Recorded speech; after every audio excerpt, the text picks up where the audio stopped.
Here we discuss introspection, being, development,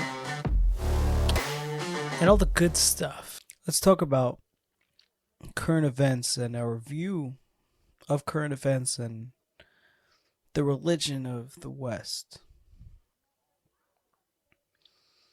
It's scary, in my own experience and with others, that we've assumed that how we view the world and our values have always been there and always will be there, without even the slightest care or recognition of this evolving, changing level of values.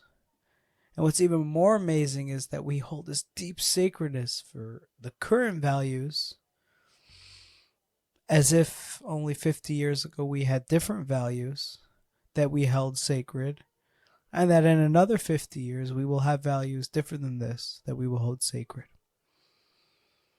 Now, this is fine if we're in admittance that we're holding these sacred, as opposed to assuming that this is law. It's obvious, it's common sense. Similarly, in religion, you have people that will claim that the religion is common sense. It's obvious and perfect, without admitting that it's their own sacredness of that makes it important. And it doesn't have to be important if we don't make it important. It's funny because as I discuss this conversation, I'm almost afraid to open up at our current values because of how sacred we hold them, how serious we take them. And the only way to have a conversation about it is to really hit the jugular, hit where it is actually. And also, the only way to recognize the evolution of it is to have that conversation. Like, I see trends that are evolving that most people don't realize or are not studying enough, that will be the next 10 years of values that are very different than our current values. Now, anybody has the opportunity to take that study and learn what is going to be the future of the values of the West, which are not going to be what it is now. And kind of like we feel, and there is a sentiment that it is changing now. There's a deep change happening in this current climate. And within 5-6 years, we're going to have a different set of values. Now, why is this important? Well, because it's our conversation. It's what we care about. It's what we feel embarrassed to discuss. We're shameful because it's so deep to our hearts. The value of protecting the innocent, the value of protecting female over male, the value of liberalism, the value of sexual misconduct, the justice of sexual misconduct, the value of free expression and open expression. These are just a couple. Now, these values are not going to always be here, and they weren't here. 50 years ago, they did not exist, some of these values, and the extreme at least of them. So, I don't want to get into the nitty-gritty because we spend enough time talking about that, and there is perspective, deep perspective in each conversation that we're having as a society. But I do want to talk about the frame. I like to talk about the meta frame of situations, the bigger picture. Because once we get the bigger picture, we could go down to the details in our own lives, walk in our own path, and find that understanding to fix the more detailed situations. If I was going to discuss the depth of my perspective of the gender crisis or the identity crisis, it might bring argumentation, some insight, but I'm in the details.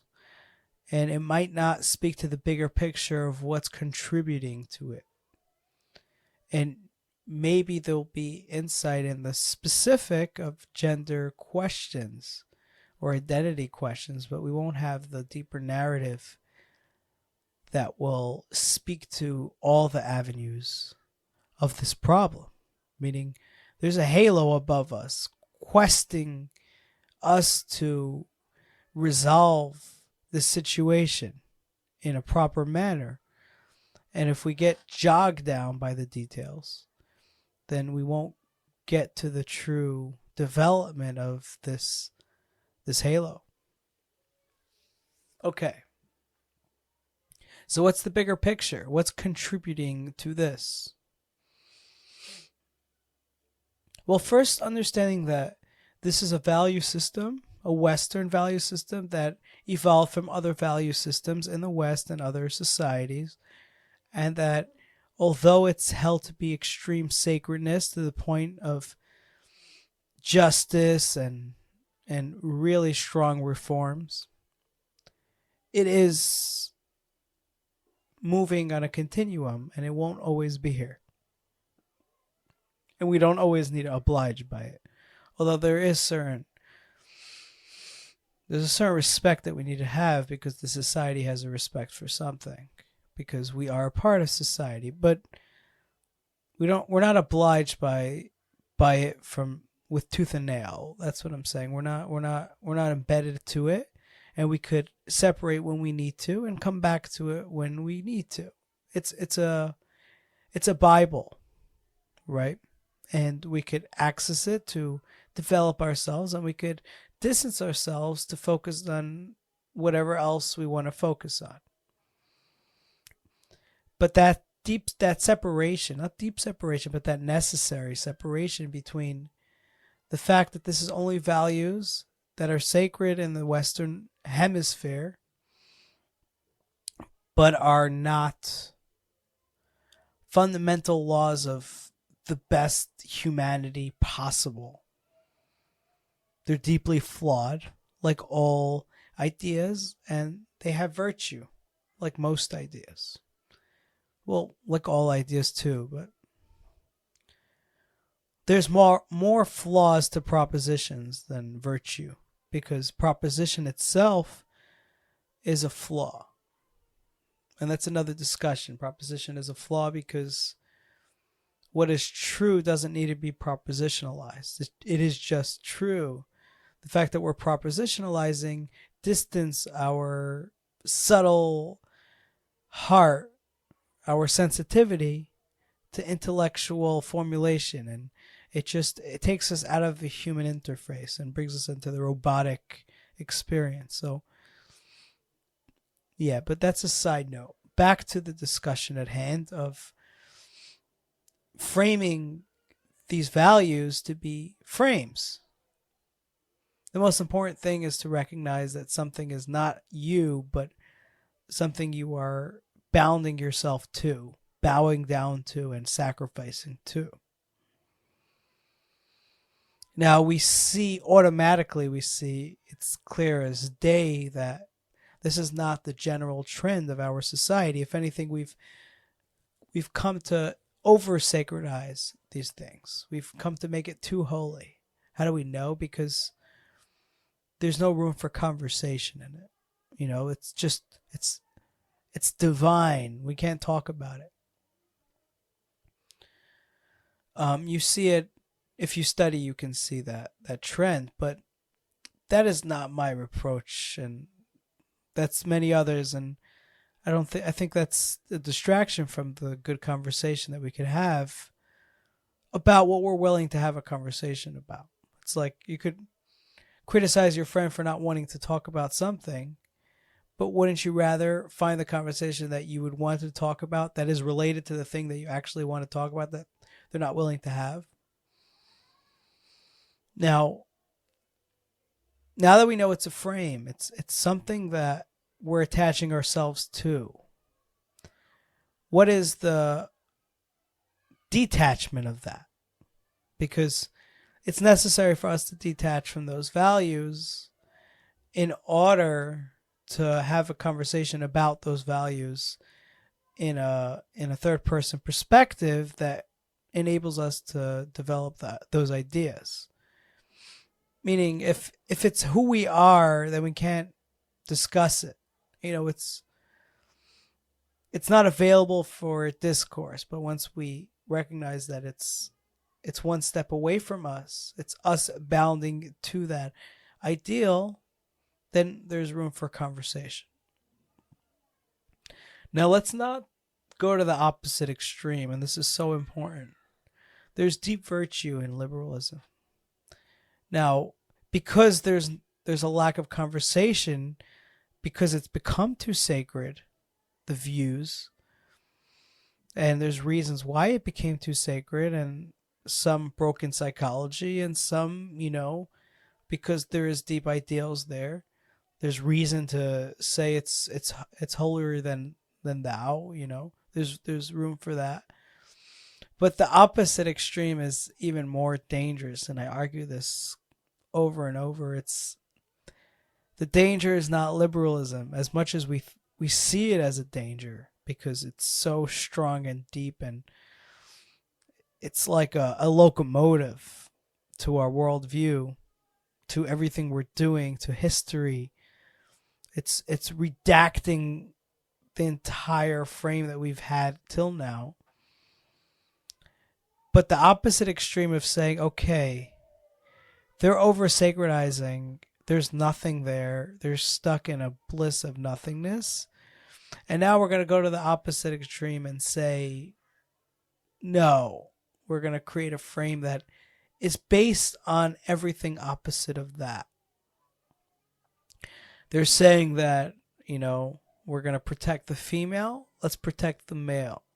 They're saying that we're going to protect identity, let's protect the freedom of the individual to impose on each other, right? That's also an expression, right? We're going to go to the opposite extremes of everything.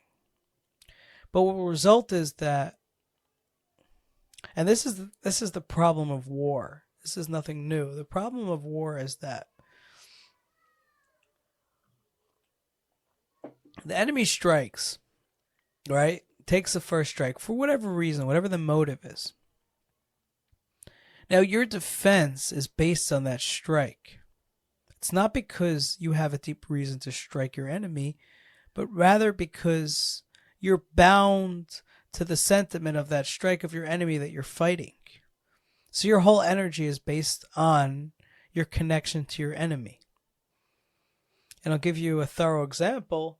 If your child hits you, a 2-year-old child hits you, emotionally stable, normal, healthy adults, and I say normal because unfortunately there is terrible situations where there's a wrong response, is a lack, there's no defense. The child is, even if there's an aggression to the child, there should be no defense of the adult. There should be maybe reproach, but defense as if there's an attack. And the reason is because I'm not connected to this adversary with negativity. I'm just not going to allow it to be assumed to be a threat of my existence. And let's say the child, hits you in the wrong place that hurts you. Still, there's no deep defense. And that is because I'm not connecting to them as my enemy in order to fight them.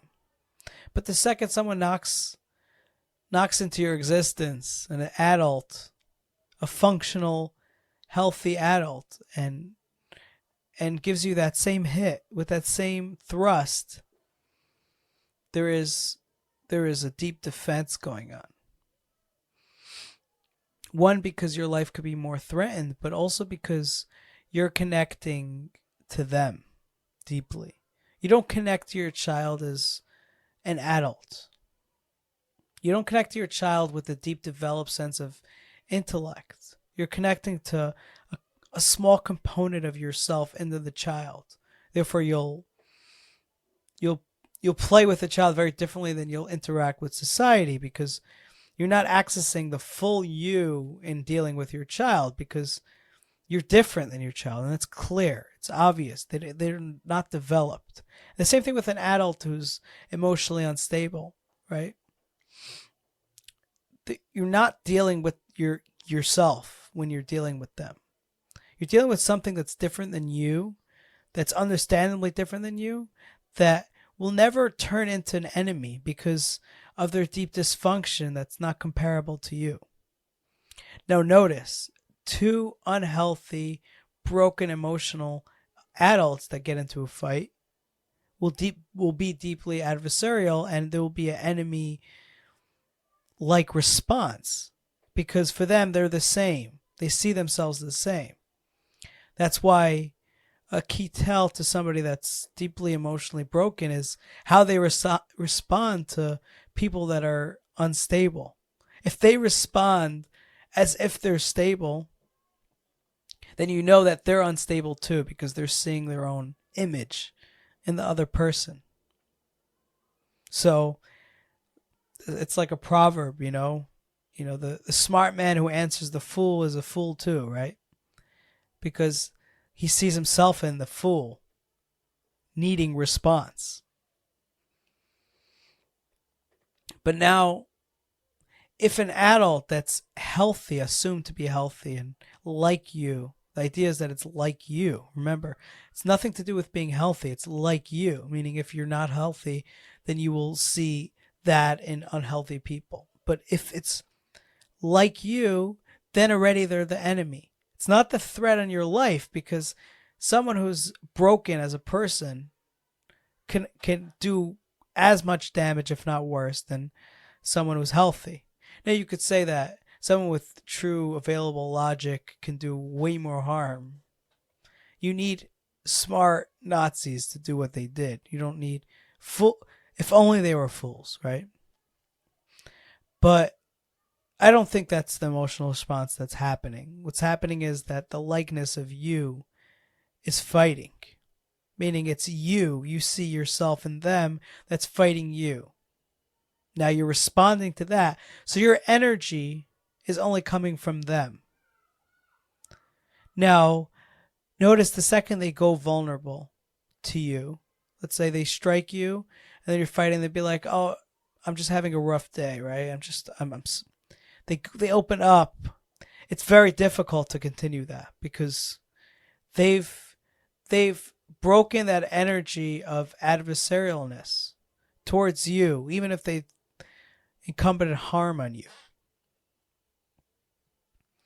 So what we're learning is that first you need to be in the likeness of the person you're fighting. So let's say fighting that extreme liberalism, you need to be recognizing that you're the same somewhat of them, right? They're not insane. So calling them insane is either you believing that they're actually insane and demonstrating that you're insane, or you're just using words wrongly, inappropriately. Now, if you're fighting them with building an ideal that's only based on fighting them, meaning if society didn't go this track with these values, would you be building a more misogynistic view of the world? Or would you just go about your day with, a neutral, maybe a little bit male dominant, response? Possibly. But the fact that you're getting energized by the opposition is that, first of all, you kind of believe their story because you're seeing your likeness in them. And you're feeling like the need to fight that, because anytime you're fighting, you're trying to get rid of that thing that's trying to enter your own soul that you can't protect. So that's one story. But the second is that your energy is only coming from them. As long as they fight, you have an image. The second they stop fighting, you've lost yourself in the mesh of just misidentity. The irony is that they're fighting to create an identity while you have none, and your only is to create an identity based on them. Which is the saddest story of all. But also what's deeply worse about that. There's no end. Because your identity, they won't stop believing what they believe, and you won't stop creating an identity against what they believe. Now, who's going to construct more harm? The one who just has their own beliefs that they claim are innocent, or the one who's only getting energized by the opposite side, and their entire fight is based on the fact that the other side is fighting. Meaning, the person strikes another person. Now there's a response to that strike based on the likeness of that person and the willingness to implore justice, right? But where is that energy coming from? The energy is coming from the fact that they are missing, they are trying to construe who they are in the fact that they got hit. Meaning the right is trying to construe who they are because they just don't like the opposite. Their entire identity is built on fighting the opposition. As opposed to the opposition, which is not building their identity upon what the right has told them, but rather their own view of life. So who's more dangerous? The one that invested every fiber of their existence to fight, or the one who happens to be adversarial while building a philosophy of life that others don't like? Now, the right might argue that this extreme left is just being adversarial, but if you study it enough, you'll know it's just they're propositionalizing. It's their own beliefs in the private of their home. It's not something just to jab at people. As opposed to the right, their entire identity is to jab whatever is being construed from the left. So the danger's in the right. The danger's in the one who's using all their energy to fight.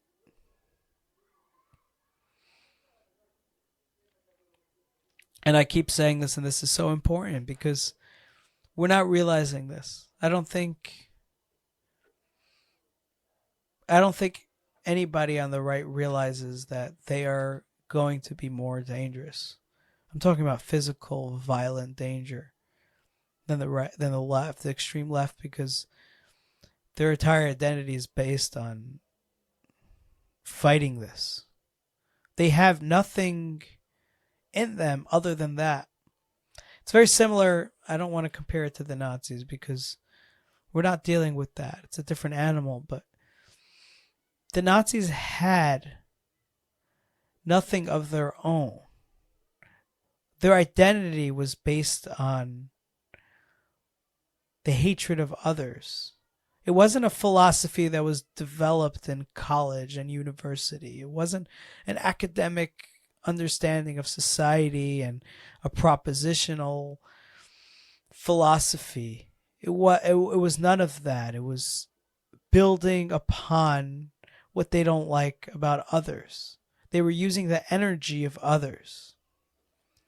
So much so that let's go on a little bit of a side note.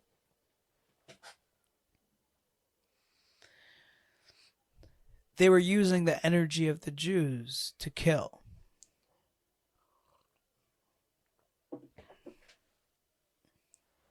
as long as the Jews were a threat to them, their identity stood. So as the 1940s evolved, they got more aggressive to the Jews for one simple reason. Their identity kept becoming more threatened. So as your identity becomes more threatened, what do you do? You impersonate a better identity that's even stronger than the one before.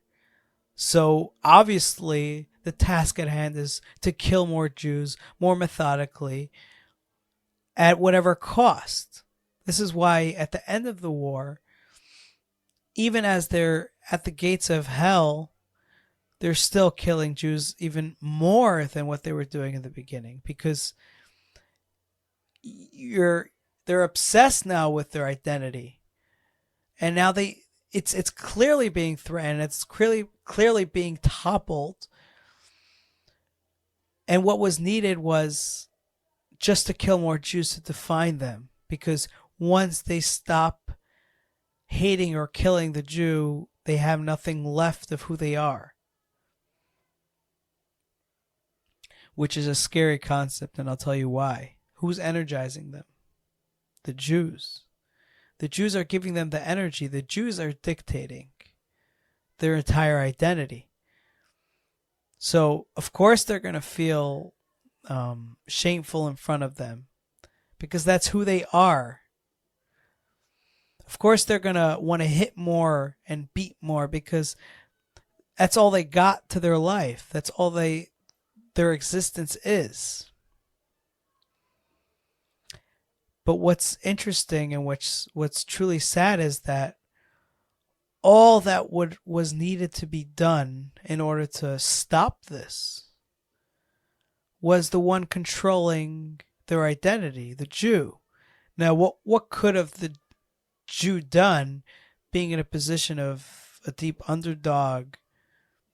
Well, if there was constant opposition at all fronts, then their identity would have been threatened more than all the enemy tanks. Meaning, if you base your identity on the destruction of the Jew, but it constantly opposes you as a threat, your identity will slowly fall.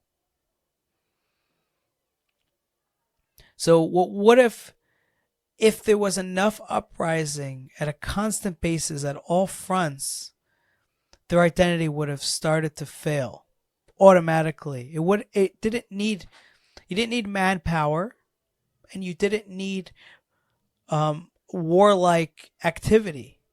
It didn't need to be successful, but just the opposition at a constant basis everywhere would have decimated their identity that they stood for. It doesn't work when you base your identity as this person that's only exists to eradicate the Jew, and the Jew shows opposition. Your identity is constantly being threatened. And when you threaten identity enough, it fails. But that's a side note. The extreme right, or the development of the right, has an identity that's built on the failure of the left.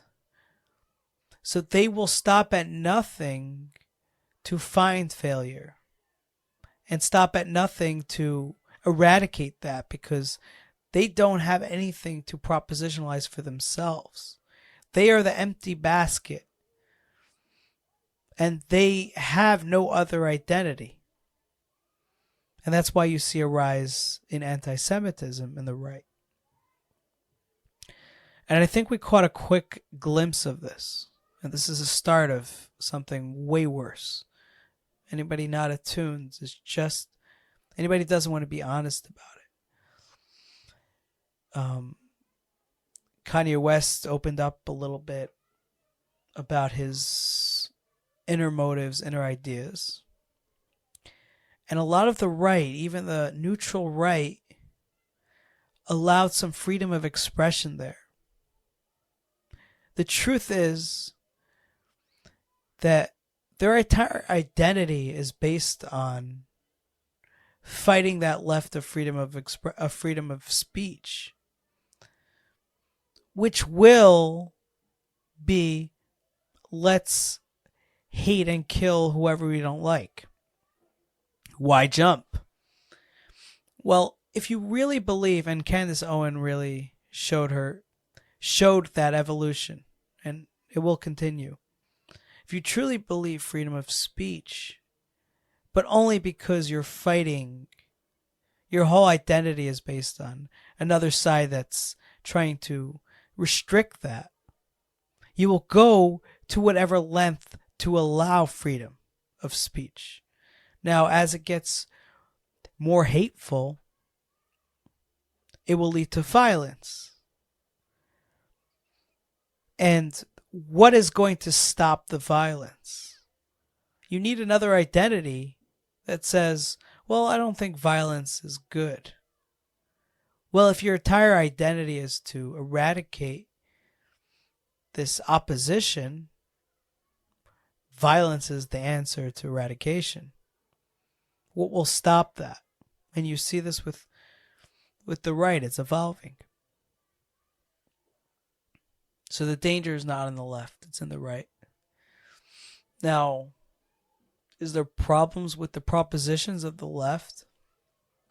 Possibly. I mean, it's a deep discourse.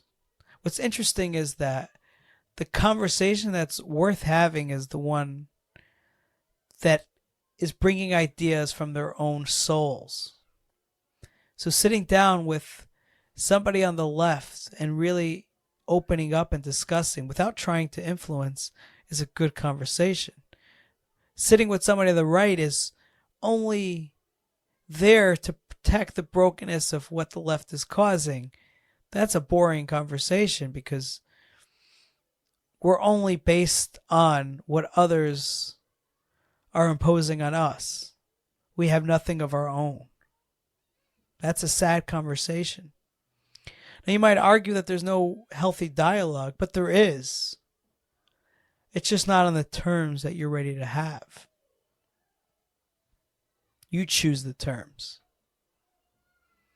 You could have different terms. They have conversations. You could be in that conversation. Open mind and open heart. That's necessary. Being ready to be influenced and not to influence.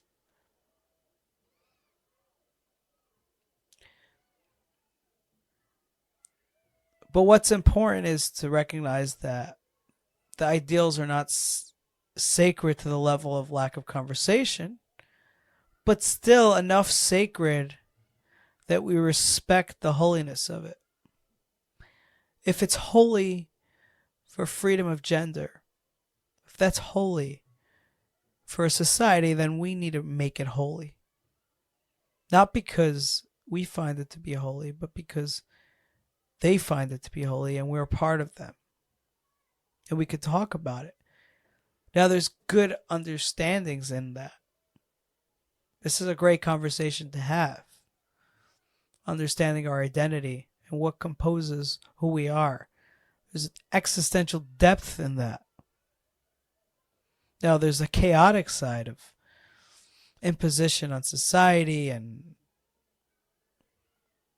the corruption of children. But the positivity is we're opening up a dialogue that was never had, as far as we know, till now, at this level. Okay, so this is the dialogue. All dialogue leads to problematic actions, possibly, like the mutilation of children, right? But there's the positivity, like starting to have that conversation of sexuality that's opened without taboo. That's important too. But to fight the corruption is more corrupt than the corruption itself. Because, okay, it's pretty terrible to put a child under the knife for freedom of expression. It's pretty terrible. But what's even more terrible is the attempt to counter that by stifling all sexual activity and energy, where there's no future of our society. They might argue that too much freedom is a problem too. And we see this with the decline of sexuality, but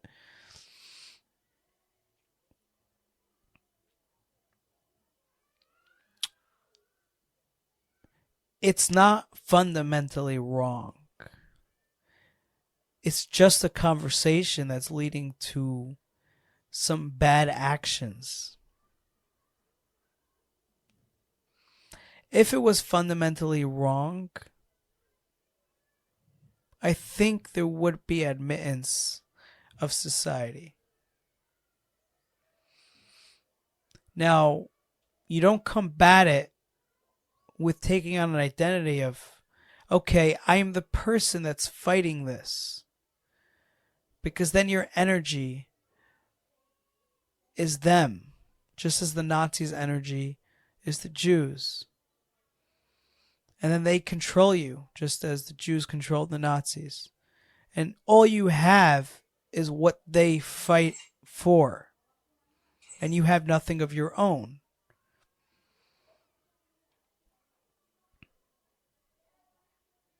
So you could philosophize and propositionalize an argument with them.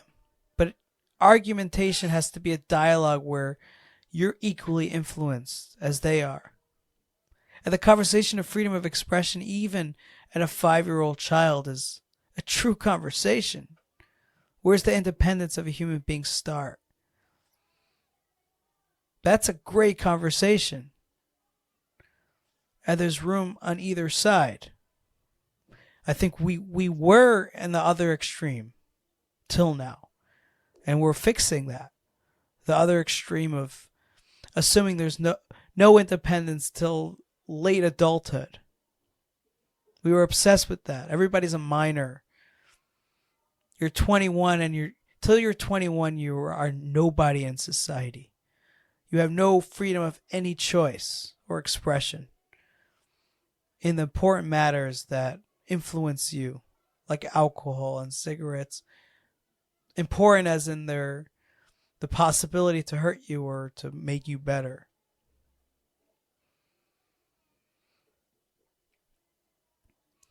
So we're reversing that, and that's important. A 5-year-old that speaks is important. What they say is important. We need to listen. Now, the conversation maybe should lead us to the question of, is there an extreme that we shouldn't go to? If a 5-year-old says, I don't like living, should we implement suicide for them?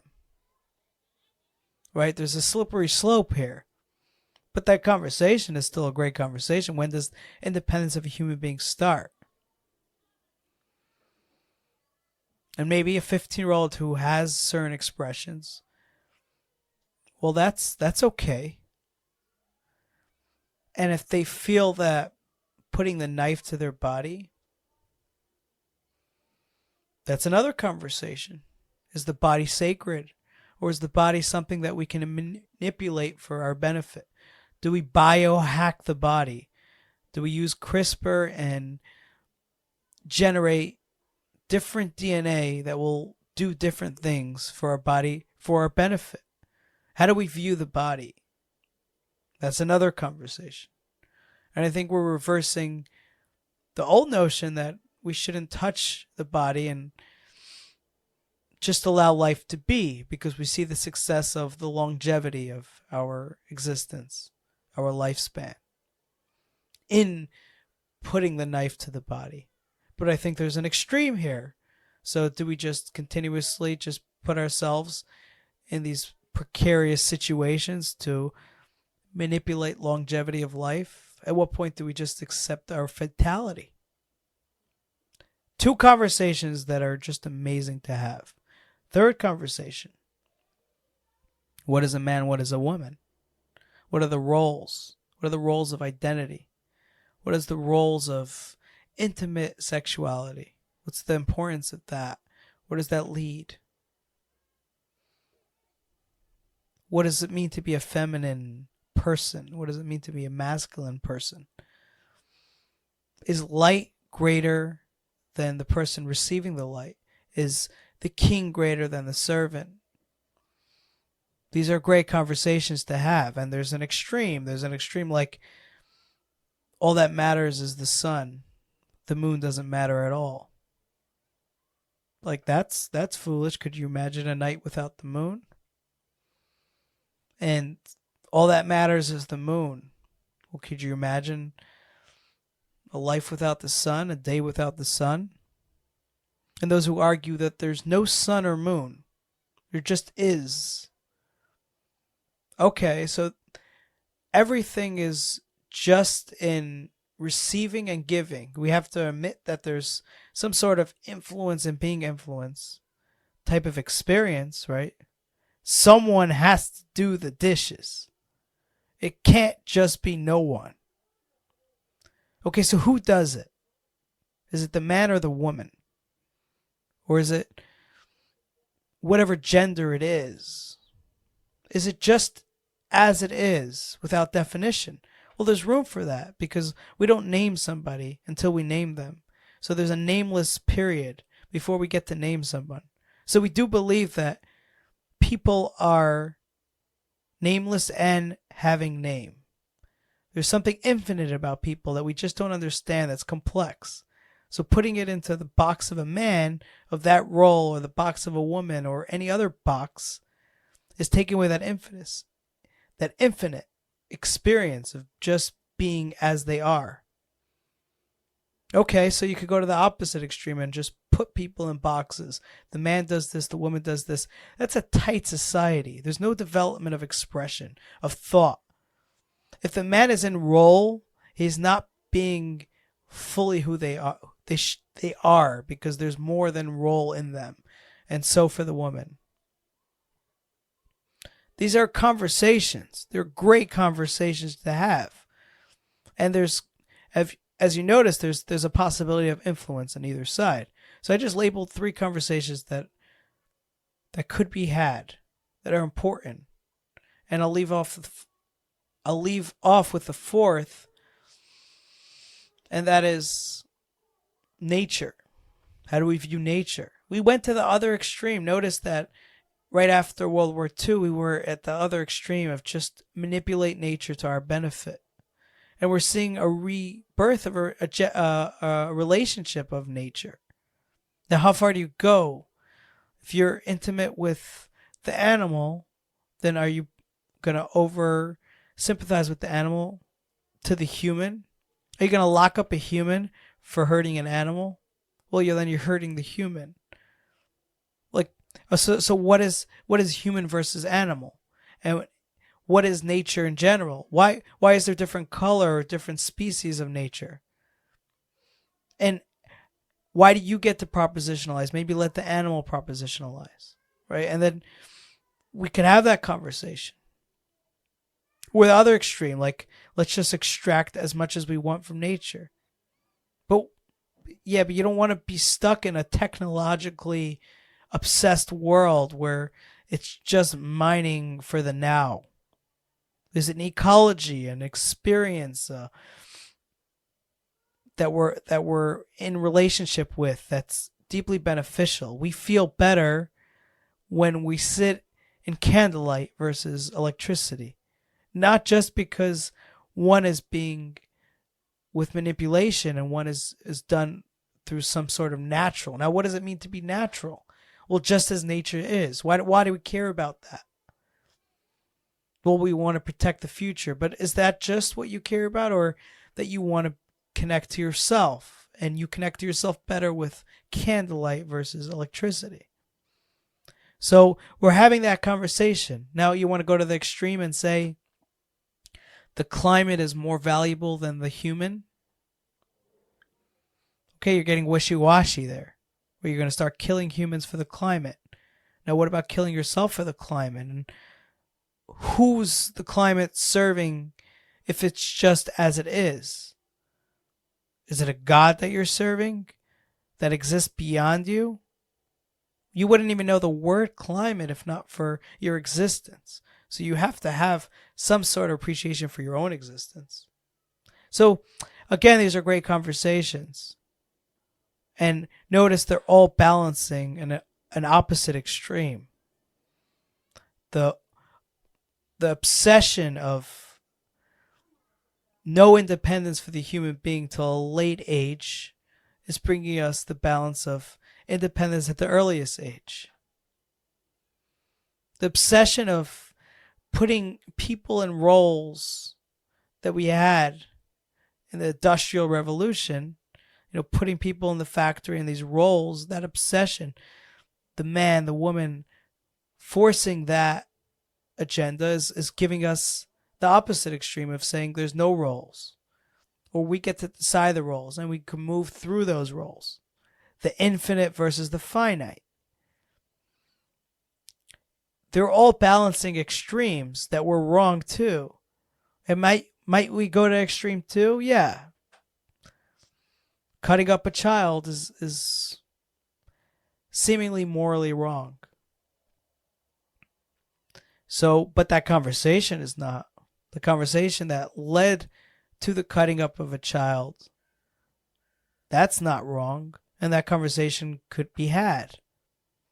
And we could understand what was fundamentally wrong with saying that human beings don't have that independence of free expression that matters to society at early ages. There's much to talk about, and I'll end off what we started with, which is you reframing, you looking at our value system not as the most sacred thing, but not as no sacred.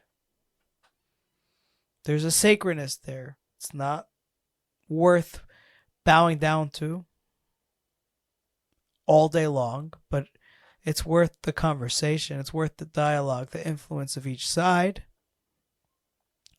And it's worth not to fight about it, because if you do fight about it, then your identity is just to fight. And you won't know when you've hit past the boundary, which erupts the world into chaos, as Candace Owen did, and future personalities of that camp will, which will be applauded by many on the right, those not even extreme, which can erupt into a Nazi-like violence, although they are not Nazis and not close to that. The rule of thumb here is be substantial in your own regard, not in just what you fight about. That's the rule of thumb. I'll leave you off with that. Thanks for listening. And if you would like to see the video version of this, check out my channel on YouTube.